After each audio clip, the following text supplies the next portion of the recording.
Delhi English Medium School, a group of Saraswati Education.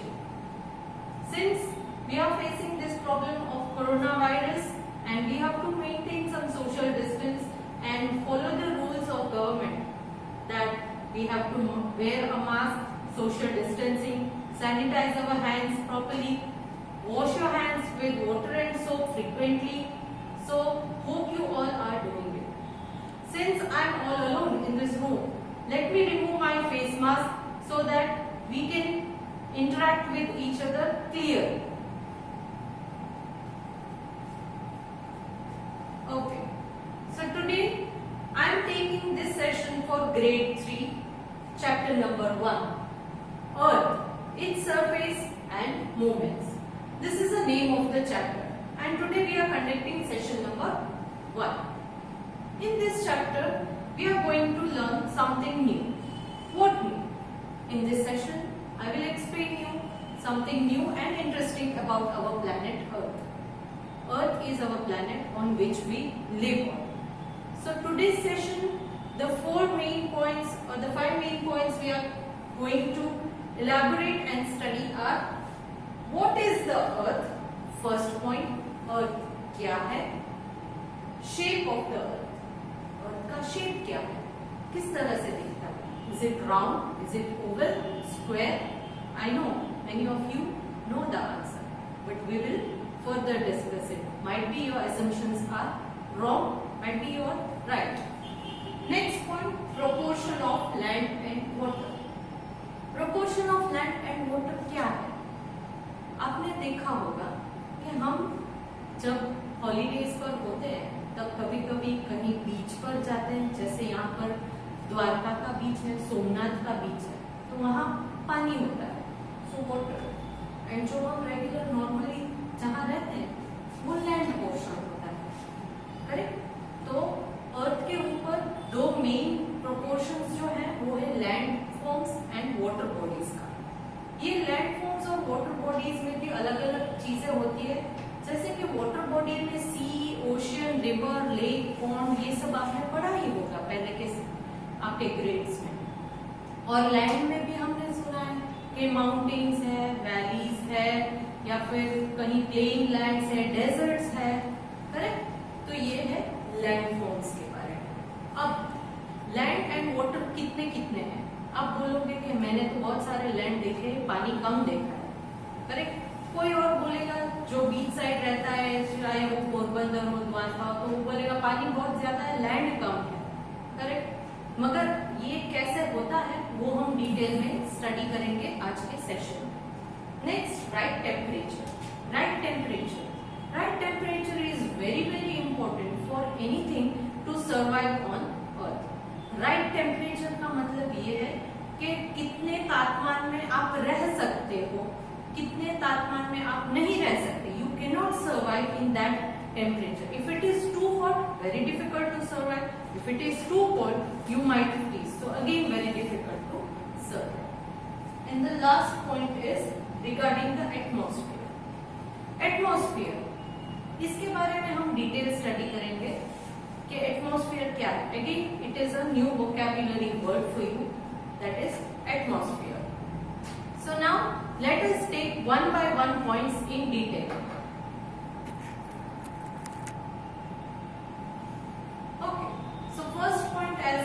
Told you what is the earth. Earth क्या है? आप बोलोगे कि जिस पर हम रहते हैं उसे अर्थ कहते हैं, मगर अर्थ एक प्लैनेट. अब आप बोलोगे प्लैनेट क्या है? ओके, ये सन है और उसके आजू बाजू ये 3 आप बॉल्स जैसे देख रहे हो, ऐसे ऑल टुगेदर 8 है. ये सन है और इन सबको हम प्लैनेट्स बोलते हैं. इसमें से ये थर्ड वन जो है वो अर्थ है. थर्ड वन है वो Earth. All together I said 8 है. पहले के जमाने में 9 होते थे, but 1 planet is lost, so उसे हम ड्रॉप प्लैनेट कहेंगे. Right now there are only 8 planets. इसको हम सोलर सिस्टम कहते हैं. Solar system means what? Solar system means, for example, in your home your father is the head of the family, but when you talk about family, only one person doesn't consist of a family. Family में father, mother, sister, brother, grandfather, grandmother, may be uncle, aunt, all together make a family. सबको आप इकट्ठा करोगे तो family बनती है। कोई एक इंसान से फैमिली नहीं बनती है। कोई ऐसा सुना है कहीं कि एक इंसान है और वो बोलता है मेरी फैमिली है, I live in a family? No. So when there are group of people who are related to each other, stay together, then they are called a family. So here in this solar system, Sun is the head of the family, you can say, and these 8 planets are the members of the family. Earth is one member of the solar system. Now Earth, it is in the third position. Third position from the sun. Sun के बाद तीसरे नंबर पर अर्थ आता है। Mercury, Venus, then earth. ये Mercury है, ये वीनस है और बाद में थर्ड पोजीशन पर अर्थ आता है। Next I am going to show you a picture of solar system. इस पिक्चर से आपको क्लियरली आइडेंटिफाई हो जाएगा कि अर्थ कैसा दिखता है। अगर हम स्पेस में मतलब आकाश में जाकर फोटो निकालेंगे, स्पेस में जाकर फोटो निकालेंगे सोलर सिस्टम की, जो हमने नहीं किया है मगर नासा वालों ने जो है उन्होंने किया है। नासा क्या है? एक स्पेस रिसर्च सेंटर है जो ये सब स्टडी, साइंस का जो स्टडीज है वो सब करते हैं। They are all scientist. Okay, so अगर आपको भी साइंटिस्ट बनना है तो इसमें इंटरेस्ट जगाना पड़ेगा। Okay, so earth third planet from the sun we study, and sun के जितने नजदीक जाओगे, अब आपको पता है कि विंटर टाइम में, during winter you sometimes burn a camp fire और a bonfire. Camp fire करते हो, लोकल लैंग्वेज में हम लोग उसे तापून। ये कैंप फायर करते हो, क्यों करते हो? क्योंकि बहुत ठंडी लगती है, you are feeling extremely cold, और when you sit near that fire you feel warm, आपको गर्मी लगती है। गर्मी लगने से क्या होता है? ठंडी चली जाएगी बात आपकी। तो यहाँ पर भी ऐसा है। सन है वो हॉट बॉल ऑफ फायर है, बड़ा सा गोला है जो आग से बना हुआ है। तो आग के जितने नजदीक जाओगे उतनी गर्मी बढ़ेगी। तो if this earth is placed in the first position, can be survive. Third position में भी अभी समर सीजन चल रहा है तो हमें गर्मी लग रही है, करेक्ट? समर सीजन में हमें गर्मी लग रही है, though we are in third position. Think about if we are in first और second position, what would have happened to us? तो क्या होगा हमारा? थर्ड पोजीशन में इतनी गर्मी लग रही है कि एसी चलाना पड़ता है, कूलर चलाना पड़ता है समर सीजन में। तो अगर फर्स्ट सेकंड पोजीशन में है तो क्या ह्यूमन बीइंग सर्वाइव कर पाएंगे? Very difficult. I don't think that anybody can resist that heat. So it might be very difficult. और दूसरी थिंग कि सन से जितना दूर जाओगे, जैसे मैंने बोला कि ये 3 प्लैनेट है और इससे भी ज्यादा प्लैनेट्स हैं, तो सन से जितना दूर जाते जाओगे उतने गर्मी कम होगी, ठंडी ज्यादा होगी। ठंडी ज्यादा होगी तो रह पाओगे। विंटर सीजन में 2 या 3 महीने भी हमें ठंडी लगती है तो हमें स्वेटर ये वो सब पहन कर रखना पड़ता है, और हम ये सोचते हैं, वी थिंक कि when this winter will go, ये ठंडी कब जाएगी, ये ठंडी कब जाएगी, करेक्ट? तो अगर जितना सन से दूर जाते जाएंगे तो ठंडी बढ़ती जाएगी। तो इस वजह से हमारा जो प्लेसमेंट है सन के बाद थर्ड, ये एक बहुत बड़ा फायदा है कि इस वजह से लिविंग थिंग्स जो है वो अर्थ पर सर्वाइव कर सकते हैं। इससे नजदीक भी सर्वाइव करना डिफिकल्ट है, दूर होते जाएंगे तो भी सर्वाइव डिफिकल्ट है। क्यों? As you go closer to the sun the heat increases, and as you go away from the sun the coldness और the freezing point increases. So it is very difficult for any human being to exist on earth. Now let me show you the photograph of solar system so that the matter is clear to you.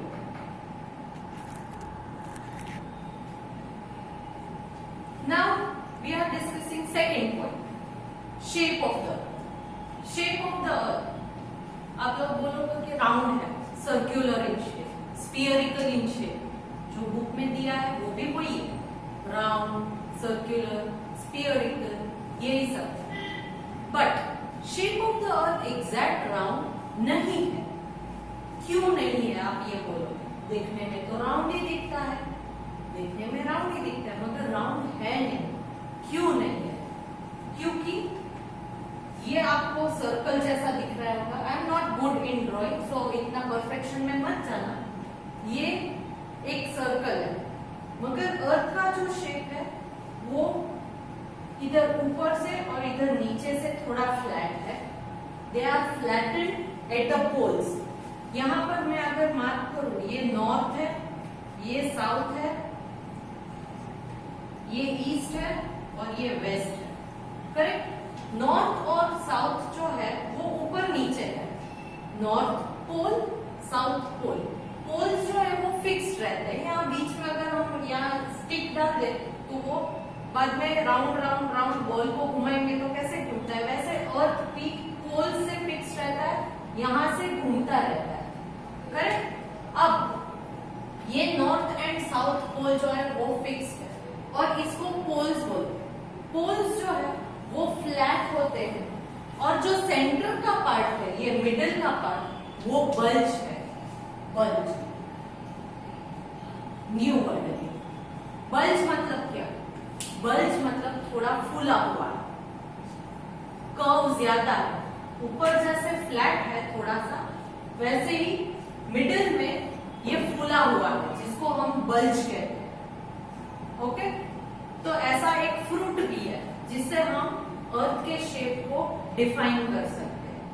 Apple, Apple देखा है ऐसा? तो क्या ऐसा दिखता है? अर्थ नहीं दिखता है।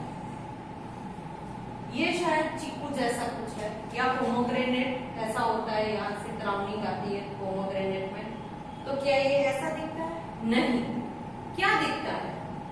ये एक फ्रूट मैंने बनाया है जो आप सबका शायद फेवरेट भी होगा, ऑरेंज। समर में हम ऑरेंज का जूस बहुत सारा पीते हैं। आप लोग सब कोल्ड ड्रिंक्स भी पीते हो, फैंटा है या मिरिंडा है, ऑरेंज फ्लेवर की होती है। तो ये ऑरेंज का शेप आपने देखा है, ऊपर से नीचे से चपटा हुआ होता है। It is flattened at the top and bottom and middle it is bulge. So shape of the earth is also like that, shape of an orange. Earth is having shape of an orange. Orange के shape में है ये Earth. It is bulged in the middle and flattened at the poles. So now this point is clear in your mind that the shape of the Earth is like an orange, flattened at the poles and then it is bulged in the middle. So now we will take up the next point.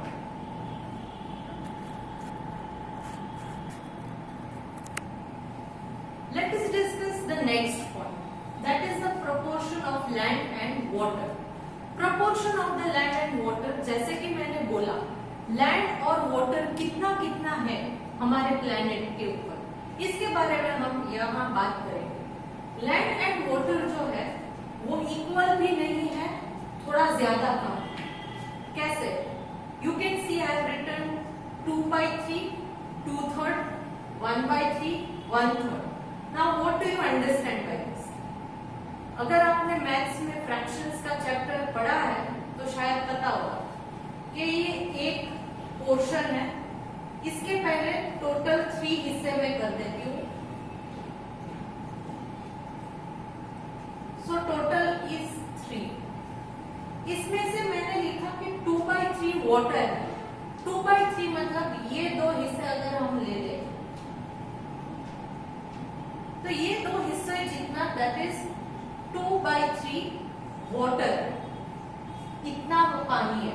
और बाकी का जो 1/3 है, ये 1 portion उतना ही land है। तो आप ये नहीं बोल सकते कि लैंड ज्यादा है पानी कम है, पानी ज्यादा है लैंड कम है। So now those who are in notion that the land is more and the water is less, please make yourself correct that water is more and land portion is less. Okay? Now, since water is more, you all know when you draw something in your drawing book, जहां पर भी पानी आता है तो आप blue colour use करते हो, तो इसका मतलब क्या है, पानी का कलर हम डिफाइन करते हैं blue. Blue colour indicates water bodies. तो अब ये क्लियर हो गया कि अगर हम ऊपर जाके स्पेस में से फोटो क्लिक करेंगे अर्थ की, तो अर्थ दिखेगा ब्लू कलर का। हाँ, उसके साथ में थोड़ा थोड़ा ग्रीन पैच, थोड़ा थोड़ा येलो पैच भी दिखेगा, ग्रीन एंड येलो पैच। ये ग्रीन एंड येलो पैच जो है वो लैंड बॉडीज होते हैं, मगर उसमें भी दो कलर हमने लगाए, ग्रीन और येलो, ब्राउन भी बोल सकते हैं। तो ग्रीन जो है मेन वो इसलिए होता है कि वहां पर पेड़ पौधे, grass, all this grow well. पेड़ पौधे या plants and grass, they are of green colour, so it is green.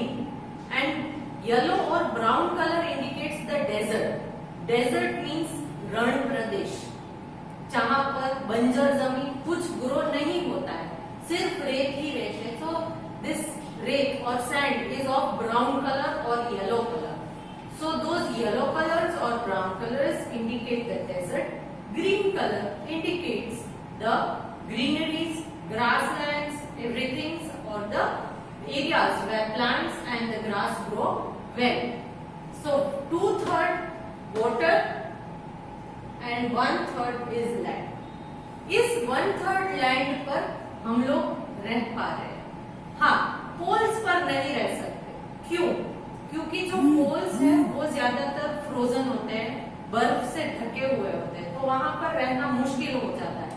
तो अगर आप स्पेस में से फोटो भी देखोगे तो उसमें कुछ पैचेस व्हाइट कलर के दिखेंगे, वो फ्रोजन एरिया है, स्नो कवर्ड एरिया, स्नो से ढका हुआ होता है, इसलिए ये फ्रोजन एरियाज को व्हाइट कलर से हम इंडिकेट करेंगे। So this was what I wanted to explain you regarding the proportion of land and water. Now let us start with the next point. Okay, now the next point, atmosphere. What is atmosphere? The layer of air surrounding the earth is called atmosphere. ये शायद difficult term. Layer of air surrounding the earth. You can see I have drawn a earth here, and surrounding it I have drawn a dotted line to indicate the atmosphere. It is a covering for the earth. ये cover जैसा है अर्थ के ऊपर, जैसे हम ground नट है, आप जो मूंगफली बोलते हो, उसको आपने देखा होगा कि एक शेल के अंदर होता है, उस शेल को क्रैक करने के बाद अंदर से उसका सीड निकलता है, ग्राउंड नट, मूंगफली निकलती है। वैसे ही अर्थ जो है वो अंदर का पोर्शन है, उसको कवर किया है atmosphere. Atmosphere is a layer of air. Air मतलब इसमें अलग अलग टाइप के गैसेस होते हैं, जिसमें से एक गैस आपको पता है ऑक्सीजन, जिसको हम ब्रीथ करते हैं, जिससे हम जिंदा है, सबसे जरूरी ऑक्सीजन। ऑक्सीजन नहीं है तो हम लोग रह नहीं सकते। It is the most important part of any living thing. Oxygen is very much important for any living things to survive on Earth. ये भी एक रीजन है, atmosphere is the reason why the life exists on the planet Earth। Earth के ऊपर life exist क्यों होती है, क्यों दूसरे कोई प्लेनेट पर नहीं रह सकते? क्योंकि अर्थ को एटमॉस्फेयर ने कवर करके रखा। अगर ये एटमॉस्फेयर दूसरे प्लेनेट में नहीं है तो कोई लिविंग थिंग्स वहां पर रह नहीं सकते। No living things can survive on any planet without it is covered with atmosphere. So the best part of Earth is it is surrounded with a layer of air called the atmosphere. Now we will take up the next part of this session. Okay, now the last part, right temperature. Right temperature means neither too hot nor too cold. बहुत गर्म भी नहीं, बहुत ठंडा भी नहीं। Temperature के हिसाब से हम ये बोल सकते हैं कि कुछ लोग जो है वो ठंडी में भी सर्वाइव कर जाते हैं, कुछ लोग है गर्मी में सर्वाइव कर जाते हैं, कुछ लोग को ठंडी सहन नहीं होती है, कुछ लोग को गर्मी सहन नहीं होती है। Correct? For example now if we are made to stay in some desert region like Rajasthan, it will be very difficult for us, क्योंकि हमें बहुत ज्यादा गर्मी लगेगी। हाँ, वही हमको उनको कहीं फॉरेन कंट्रीज में वहाँ सब रिहैबिलिटेट हो जाते हैं लोग, but it is difficult for them. They wear lots of clothes and to protect themselves from cold, and sometimes if it is very hot we will find difficulties in sleep. So the right temperature क्या है? Yes, human beings can adjust themselves to different kinds of temperature, but it is possible only on planet Earth. सिर्फ अर्थ का planet, अर्थ जो planet है उसके temperature में हम खुद को एडजस्ट करके रह सकते हैं, मगर दूसरे प्लेनेट में अगर हमको भेजा जाए तो वहां सरवाइव करना इजी नहीं होगा. क्यों? क्योंकि पहली बात जो मैंने बोली थी कि ज्यादा सन से नजदीक जाओगे तो गर्मी बढ़ेगी, सन से ज्यादा दूर जाओगे तो ठंडी बढ़ेगी. तो इस वजह से टेम्परेचर राइट कहां पर मिलेगा? अर्थ के ऊपर, third position. Next, third position पर अर्थ है, इसीलिए राइट टेम्परेचर है. Second point we discussed atmosphere. Atmosphere में हमें ब्रीदिंग के लिए ऑक्सीजन मिलता है और ये लेयर ऑफ एयर जो है वो अर्थ को सराउंड करता है, जिससे कि सनलाइट जो हमें मिलती है वो इतनी तेज नहीं मिलती है कि हमारे बॉडी को जला दे या कुछ हो. हाँ, गर्मी लगती है मगर वो हम थोड़ा सहन कर सकते हैं, वैसे ही गर्मी लगती है. Next, you know that some animals live only on land, some live only in water, and some live on land and water both. तो ये दोनों लैंड एंड वाटर दोनों पोर्शन अर्थ पर मिल जाता है. कुछ प्लैनेट्स ऐसे हैं जिस पर शायद वाटर ही नहीं है, तो कैसे जिंदा रहेंगे, पिएंगे क्या, खाना कैसे पकाएंगे? तो वाटर नहीं है तो सर्वाइव करना पॉसिबल नहीं है. आपको पता होगा इंसान है वो सिर्फ लैंड पर रहता है, करेक्ट, मगर एनिमल्स में ऐसी स्पीशीज है जो लैंड पर भी रहती है और वाटर में भी रहती है. जैसे कि लायन टाइगर है तो वो सिर्फ लैंड में रहते हैं, वाटर में नहीं रहते. फिश, व्हेल, शार्क ये सिर्फ वाटर में रहते हैं, बाहर निकालोगे मर जाएंगे. तो ये लैंड एंड वाटर दोनों पोर्शन जरूरी है हमें यहाँ सर्वाइव करने के लिए, जो हमें अर्थ के ऊपर मिल जाता है. तो आज का जो हमारा सेशन है यहाँ तक ही हम रखेंगे. आगे के सेशन में हम मूवमेंट्स ऑफ द अर्थ के बारे में पढ़ेंगे. इसके बारे में मैं आपको आगे के सेशन में पूरी की पूरी जानकारी दूंगी, मगर इस सेशन के एंड में आपको ये बताना चाहूंगी कि आपको इसके साथ एक वर्कशीट होमवर्क में भेजी जाएगी. We will be sending you a worksheet which you have to solve at your home. Don't worry if you don't know the answers. We will discuss them later in the class if you don't know. But first and foremost thing, what you have to do, that try to solve it yourself. You will find the answers in your textbooks. In case you have difficulties, you can discuss it with your friends and then write the answers. Worksheet is purely fill in the blanks based. This worksheet which I am sending along with this video is fill in the blanks based. I hope you all will solve it very easily. And stay safe till our next session. Bye for now.